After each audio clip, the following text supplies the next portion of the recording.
नमस्कार, स्वागत है आप सबका। मैं हूं पुनीत पाठक। हेडलाइंस के बाद नजर मध्य प्रदेश की 4 बड़ी खबरों पर। भोपाल की सड़कों पर आज सीएम शिवराज ने बैठक बुलाई और गड्ढों को लेकर मुख्यमंत्री की अधिकारियों को फटकार और निर्देश भी सामने आए। सड़कों की जिम्मेदारी 1 या 2 एजेंसी के पास हो, ज्यादा की जरूरत नहीं, फटकार लगाई। जबलपुर में कंडम हो चुकी मेट्रो बसों के सफर से लोगों को जल्दी निजात मिलने वाली है, क्योंकि जबलपुर को योजना के तहत BS6 मॉडल की 219 नई सिटी बसें सौगात के तौर पर मिलेंगी। इधर भोपाल के निजी अस्पताल में इलाज करा रहे ट्रैफिक SI श्रीराम दुबे की मृत्यु हुई। 7 अगस्त को चालान काटने के विवाद में आरोपी ने SI पर चाकू से वार किया था। आरोपी गिरफ्तार हो चुका है। त्योहारी सीजन के शुरू होने के साथ बाजार में लोगों की भीड़ उमड़ रही है। तीसरी लहर का खतरा भी बढ़ता दिखा है।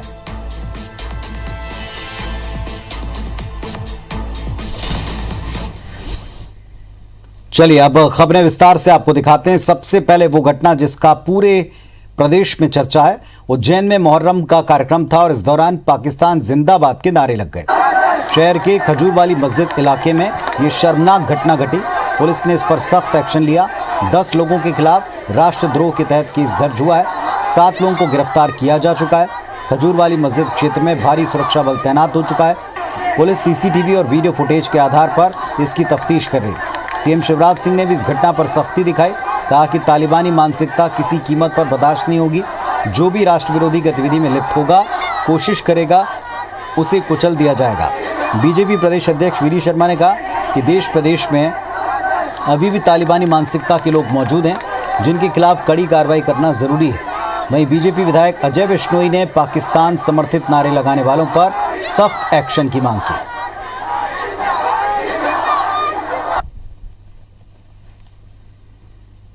उज्जैन में जिस तरीके से देशद्रोह के नारे लगाए गए हैं, उसके बाद से पूरे इलाके में सख्ती बढ़ा दी गई है। ये वही इलाका है जो कि खारा कुआ और जीवाजीगंज थाना क्षेत्र के बीच का इलाका है। इस इलाके को खजूर वाली मस्जिद चौराहा कहा जाता है, जहां पर कि मुहर्रम के दौरान जब ताजिए निकाले जा रहे थे, उसी दौरान कुछ उपद्रवी युवकों ने भीड़ करते हुए यहाँ पर देशद्रोही नारे लगाए और इस नारे के बाद जो है लगातार पुलिस यहाँ पर सख्ती कर रही है और इसी वजह से STF के बल को तैनात किया गया है। साथ ही साथ आला अधिकारी इस पूरे मामले में जो वीडियो बने हैं, उन वीडियो के आधार पर अलग अलग लोगों की शिनाख्ती कर रहे हैं। अभी तक 10 लोगों के खिलाफ मामला दर्ज किया जा चुका है। इसके अलावा 4 लोगों की गिरफ्तारी भी की जा चुकी है। चूंकि इस पूरे मामले में मुख्यमंत्री शिवराज सिंह चौहान ने भी संज्ञान लिया है और साफ तौर पर कहा है कि जो तालिबानी संस्कृति के सोच के लोग हैं, उनको बख्शा नहीं जाएगा। सख्त से सख्त कार्रवाई की जाएगी और उसी की मांगी है कि उज्जैन का जो संवेदनशील इलाका है, वहां पर बड़ी संख्या में पुलिस बल को तैनात किया गया है और पुलिस लगातार वीडियो की शिनाख्ती कर जो संदिग्ध हैं, जिन्होंने नारे लगाए थे, उनके खिलाफ कार्रवाई की जा रही है। और पूर्व में भी इस तरह की जब घटनाएं सामने आई थी, तब पुलिस ने और जिला प्रशासन ने सख्त कार्रवाई करते हुए जो उपद्रवी थे, जिन्होंने शांति व्यवस्था को बिगाड़ना चाहते हैं, जो सौहार्द को बिगाड़ना चाहते हैं, उनके खिलाफ बड़ी कार्रवाई को अंजाम दिया गया था। और उज्जैन में ये लगातार जो घटना हुई है, उसके बाद पुलिस बल को तैनात किया गया है। कैमरा पर्सन नंदन के साथ दीपक यादव, IBC 24 उज्जैन। मैं केवल इतना कहना चाहता हूं, उज्जैन में जो घटना हुई है, हमने सख्त स्टैंड लिया है। लोग गिरफ्तार किए गए। तालिबानी मानसिकता किसी भी कीमत पर बर्दाश्त नहीं की जाएगी। तालिबानी मानसिकता का समर्थन करेगा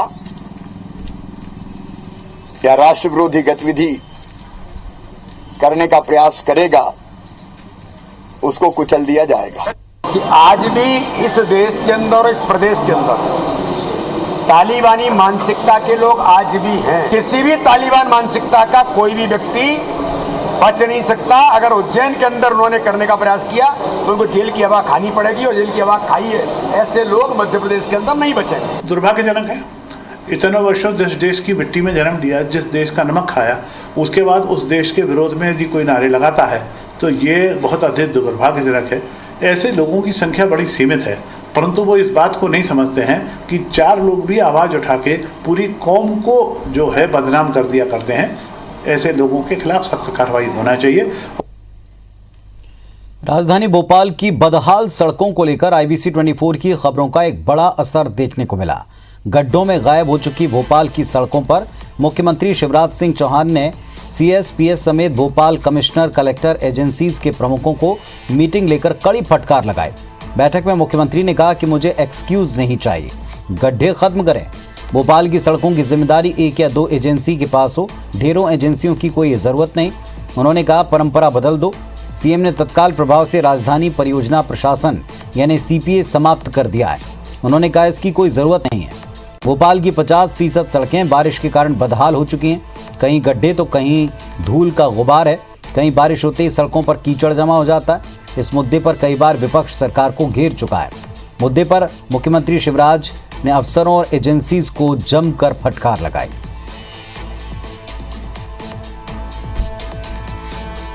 हम लोग कुछ करते हैं कि नहीं करते, कोई तालमेल है कि नहीं है, कौन सी एजेंसी कहाँ काम कर रही है। तो ये नौबत क्यों आई कि रोज गड्ढे के नियम। अब ये एक्सक्यूज मत देना, ये तो बहुत अच्छा तरीका फलाना हो गया, झुमका हो गया, हमका हो गया और खेल खत्म। सब उसका रजिस्ट्रेशन का काम भी पहले क्यों नहीं सोचा, बरसात के पहले क्यों नहीं सोचा, रजिस्ट्रेशन का काम साथ साथ क्यों नहीं चलता, मुझे ये बताओ। केंद्रीय मंत्री ज्योतिरादित्य सिंधिया की जन आशीर्वाद यात्रा निमाड़ में का समापन हो चुका है। वहीं मंत्री वीरेंद्र कटीक की यात्रा ग्वालियर से भोपाल पहुंची और यात्रा का जमकर स्वागत हुआ। कटीक ने बैरागढ़ में संत हिरदाराम की कुटिया पहुंचकर दर्शन की। लाल घाटी से शुरू हुई यात्रा में मंत्री विश्वास सारंग, भोपाल सांसद प्रज्ञा सिंह ठाकुर और विधायक रामेश्वर शर्मा शामिल हुए। गुफा मंदिर में 108 पंडितों ने वैदिक मंत्रोच्चार के बीच केंद्रीय मंत्री का स्वागत किया। पुराने भोपाल पहुंचने पर बीजेपी के मुस्लिम कार्यकर्ताओं ने भी मंत्री खटीक का स्वागत किया। यात्रा के दौरान कोरोना प्रोटोकॉल की जमकर धज्जियां उड़ी। सोशल डिस्टेंसिंग पूरी तरह गायब थी। कई कार्यकर्ता बिना मास्क के घूमते नजर आए। कांग्रेस ने इस यात्रा पर निशाना साधते हुए कहा कि कोविड की तीसरी लहर जन आशीर्वाद यात्रा से ही आएगी। कांग्रेसी से कोरोना यात्रा भी कहने से नहीं बाज आए। कांग्रेसियों ने अधिकारियों को बीजेपी नेताओं के खिलाफ केस दर्ज करने की चुनौती भी दी। कांग्रेस के वरिष्ठ नेता सुरेश पचौरी ने कहा कि महंगाई से आम जनता, किसान और बेरोजगार त्रस्त है, लेकिन बीजेपी जन आशीर्वाद यात्रा निकालने में मस्त है। वहीं बीजेपी का कहना है कि यात्रा के दौरान कोरोना प्रोटोकॉल का पूरा पालन हो रहा है। यात्रा को मिल रहे अपार जन समर्थन से कांग्रेस बौखलाई। ये आत्मनिर्भरता की तरफ बढ़ते कदम हैं। चाहे वो प्रधानमंत्री गति शक्ति योजना की बात हो, चाहे वो वैक्सीनेशन की बात हो, चाहे किसानों को जो है ना किसान सम्मान निधि की बात हो, किसान मानधन योजना के माध्यम से उनको पेंशन देने की बात हो। पूरा देश महंगाई से त्रस्त है, किसान त्रस्त है, नौजवान बेरोजगारी से त्रस्त है और भारतीय जनता पार्टी आशीर्वाद यात्रा निकालने में मस्त है। यहाँ पे डीजल पेट्रोल से लोग मरे जा रहे हैं। 111 रुपए डीजल पेट्रोल है और बाढ़ के अंदर लोगों की जान ग्वालियर संभाग में गई, जहरीली गैस की वजह से गई। किस बात की आशीर्वाद ज्यादा। इंदौर शहर में भारतीय जनता पार्टी सिर्फ जनता को दिखाने के लिए, जनता हमारे साथ है, ऊपर देश के लिए ये यात्रा निकाली। इससे शर्मनाक हुई, इससे कई कोरोना फैल रहा है। हम तो भारतीय जनता पार्टी के पक्ष से कांग्रेस के नेताओं को दिग्विजय सिंह, कमलनाथ जी को खुली चुनौती देते हैं। दम है तो जनता के बीच जाकर दिखाएं। भारतीय जनता पार्टी के नेताओं कार्यकर्ताओं का सतत जनसंपर्क का प्रवास का कार्यक्रम हमेशा से सुनिश्चित रहा है और जिस प्रकार का अपार जन आशीर्वाद, जन समर्थन उनको मिला, उसको देखकर कांग्रेस हैरान परेशान है और यही कांग्रेस की सबसे बड़ी चिंता है। मध्य प्रदेश में ओबीसी आरक्षण की सियासत थमती नहीं दिख रही है। मुद्दा कांग्रेस ने उठाया था, लेकिन इसे अब बीजेपी नेता छोड़ना नहीं चाहते। बीजेपी इस मुद्दे पर कांग्रेस पर भारी पड़ती दिख रही है। वजह केंद्र और प्रदेश की सरकार में ओबीसी तबके के लिए किए गए ऐलानों को बार बार सामने रखना। मौजूदा स्थिति देखें तो कांग्रेस की पिछली सरकार के पिछड़ा वर्ग की दी गई भागीदारी में खुद मुख्यमंत्री शिवराज सिंह चौहान ओबीसी वर्ग का प्रतिनिधित्व करते हैं। उनके 31 सदस्यीय मंत्रिमंडल में 10 मंत्री ओबीसी वर्ग से आते हैं। कांग्रेस सरकार में 29 सदस्यीय मंत्रिमंडल में सिर्फ 7 ओबीसी तबके के मंत्री थे। इसी तरह प्रधानमंत्री नरेंद्र मोदी भी पिछड़ा वर्ग से आते हैं और उनकी कैबिनेट में 27 मंत्री इसी वर्ग से हैं। मध्य प्रदेश में ओबीसी वर्ग की भागीदारी 50% है और इस वजह से इस वर्ग के लिए आरक्षण की सीमा 14 से बढ़ाकर 27% करने का प्रयास है। तत्कालीन कांग्रेस सरकार ने इसे लेकर फैसला कर लिया था, लेकिन वो लागू होता इसके पहले हाई कोर्ट में आरक्षण को लेकर चुनौती दी गई। मामले में 1 सितंबर को फैसला संभावित है। यही वजह है कि अब इस पर श्रेय लेने की होड़ मची है। कांग्रेस दरअसल कोई नई नवेली पार्टी नहीं है। अगर ये SC, ST, OBC के बारे में प्रपंच रचेंगे, प्रोपेगेंडा खड़ा करेंगे तो पकड़े जाएंगे। कटघरे में खड़ा जनता करेगी, इन वर्गों के लोग खड़े करेंगे, क्योंकि इन्होंने केवल और केवल इन वर्गों को ठगा है, धोखा दिया है। जब दिग्विजय सिंह जी की कांग्रेस सरकार थी तब 27% आरक्षण पारित कर दिया था। आदेश हो गए थे सरकार के, विधानसभा में पारित हो गया।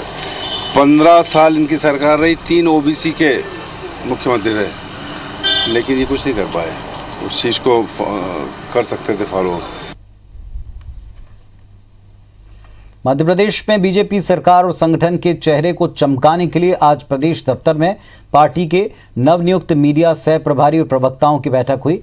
बैठक में सीएम शिवराज सिंह चौहान और बीजेपी प्रदेश अध्यक्ष वीरी शर्मा ने प्रवक्ताओं को सरकार और संगठन के बारे में तथ्यात्मक रूप रखने को लेकर निर्देश दिया। बैठक में सीएम शिवराज और प्रदेश अध्यक्ष वीरी शर्मा ने प्रवक्ताओं से कहा कि अहम विषयों पर डिबेट या बयान देने से पहले पार्टी की गाइडलाइन का ध्यान रखें। साथ ही ऐसे किसी भी बहस में जाने से बचें जिसका समाज या सरकार पर विपरीत असर पड़ता हो।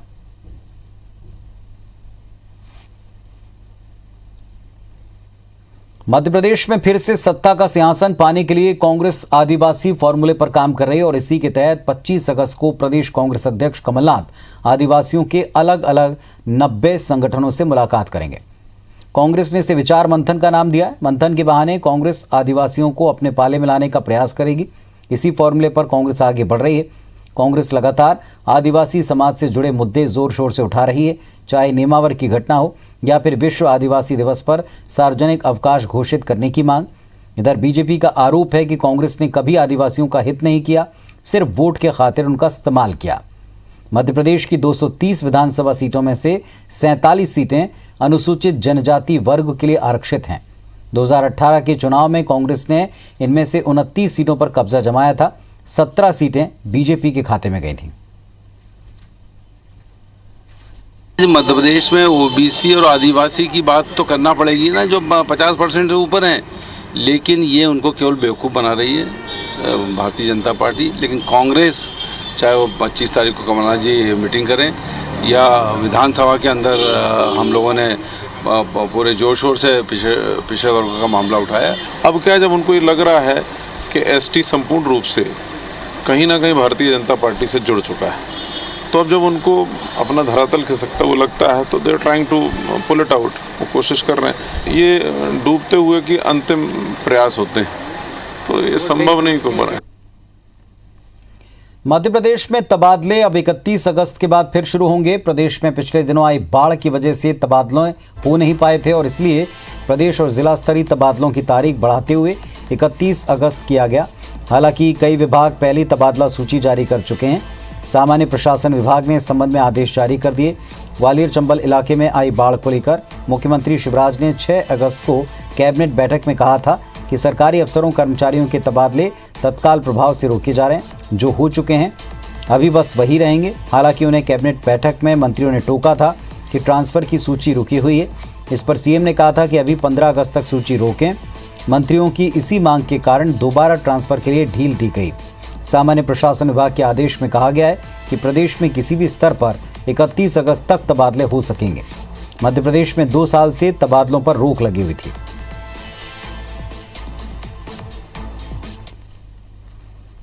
और अब जबलपुर को मिली सौगात की बात। आज से 2 नई फ्लाइट की सौगात जबलपुर को मिल गई है। डुमना एयरपोर्ट से आज से मुंबई और दिल्ली के लिए 2 नई फ्लाइट शुरू हुई, जिसका वर्चुअल उद्घाटन केंद्रीय नागरिक उड्डयन मंत्री ज्योतिरादित्य सिंधिया, मुख्यमंत्री शिवराज सिंह चौहान ने किया। इस मौके पर जबलपुर के डुमना एयरपोर्ट पर आयोजित कार्यक्रम में शामिल स्थानीय जनप्रतिनिधियों ने केक काटकर जश्न मनाया। साथ ही दिल्ली से जबलपुर पहुंची इंडिगो एयरलाइंस की पहली फ्लाइट का एयरपोर्ट पर भव्य स्वागत हुआ। इंडिगो की नियमित उड़ान शुरू होने के बाद अब जबलपुर के लोगों को फ्लाइट के लिए किसी दूसरे शहर का रुख नहीं करना होगा।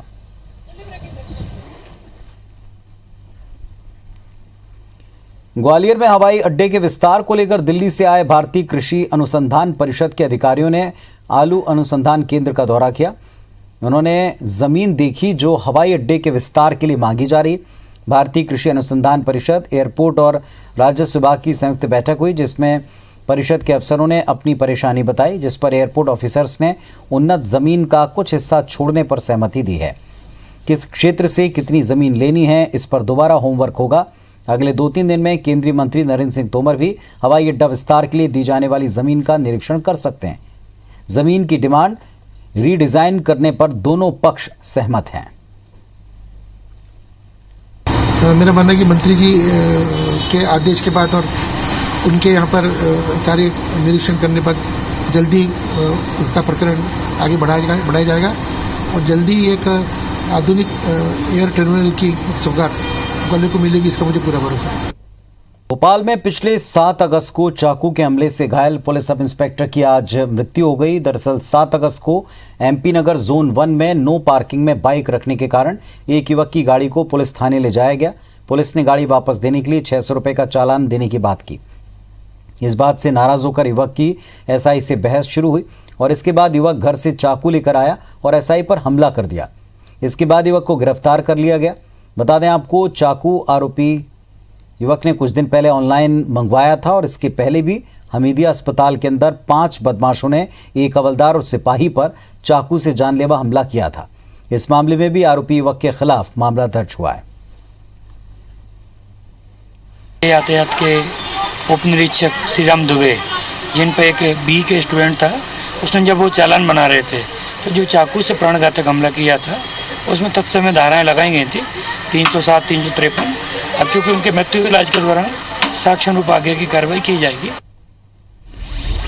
और भोपाल से हमारे सहयोगी सत्येंद्र इस वक्त हमारे साथ में जुड़े हैं। सत्येंद्र, इस तरह की घटना दुर्भाग्यपूर्ण है और ऐसे 2-3 घटनाक्रम सामने आए जहां ड्यूटी करने के दौरान ही पुलिसकर्मियों से विवाद में चाकू चले हैं। क्या इस पर अब सख्ती की आवश्यकता लगती? देखिए, बिल्कुल सही बात है। भोपाल जो है मध्य प्रदेश की राजधानी है। यहाँ पर पुलिस पर जो हमले हुए हैं, ये 1 महीने के अंदर 3-4 हमले हो चुके हैं पुलिस पर, जिसमें जो कोईपजा थाने का मामला था, जहां हमीदिया हॉस्पिटल के अंदर 5 बदमाशों ने मिलकर एक हवलदार और एक सिपाही पर जानलेवा हमला किया था। सकुशल जो थे दोनों पुलिसकर्मी बच गए थे, लेकिन जो एमपी नगर थाना क्षेत्र की ये घटना हुई थी, इस घटना में 13-14 दिन इलाज के बाद आखिरकार जो सब इंस्पेक्टर थे श्रीराम दुबे, उन्होंने इलाज के दौरान दम तोड़ दिया और जो आरोपी है हर्ष मीणा, वो फिलहाल सलाखों के पीछे है। मैं इस वक्त उसी जगह मौजूद हूं जहां पर जो एसआई थे श्रीराम दुबे, उन पर चाकू से हमला किया गया था। यहां पर क्रेन खड़ी होती, तस्वीरों के माध्यम से आप देख सकते हैं कि ये वही जगह है जहां पर ये बैरिकेड्स लगे, यहाँ पर क्रेन खड़ी होती है और जो यहाँ पर चालानी कार्रवाई की जाती है। उसी के साथ आप दूसरी तरफ देख सकते हैं, ये एमपी नगर थाना है, मात्र 10 कदम की दूरी है थाने की दहलीज और जहां पर ये क्रेन खड़ी होती है, दोनों ही बराबर दूरी पर, बराबर पास में है। इसी जगह पर सब इंस्पेक्टर जो श्रीराम दुबे थे, वो चालानी कार्रवाई कर रहे थे। चालानी कार्रवाई के दौरान उन पर जो हर्ष मीणा था, उसने चाकू से हमला किया।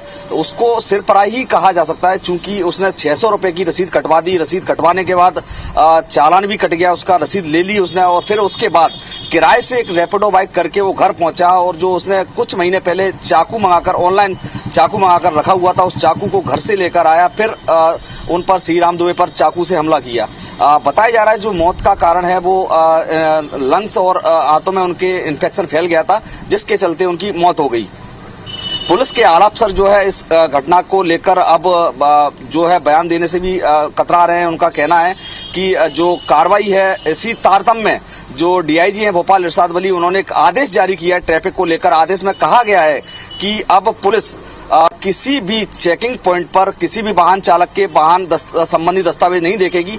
यदि कोई वाहन चालक जो है ट्रैफिक नियमों का पालन नहीं कर रहा है, ट्रैफिक नियमों का उल्लंघन कर रहा है, तो उनके खिलाफ कार्रवाई की जाए, लेकिन किसी भी संबंधित वाहन चालक के कागज नहीं देखेगी। ये उसी घटना के बाद जो पुलिस ने ये रवैया अपनाया है, डीआईजी ने आदेश निकाला है। लेकिन सबसे दुखद बात इस बात की है कि जो सब इंस्पेक्टर थे श्रीराम दुबे, उन्होंने अपनी ड्यूटी के दौरान ड्यूटी करते हुए उनकी जो हमला हुआ, उनकी मौत हो गई। जी, शुक्रिया आपका इस पूरी जानकारी के लिए। तो एक दुखद घटना और सबसे चिंताजनक बात यह कि पुलिस पार्टी पर लगातार एक के बाद एक अटैक हुए, वो भी राजधानी में। इस बुलेटिन में फिलहाल इतना ही। खबरों अपडेट्स के लिए आप देखते रहें IBC 24। नमस्कार।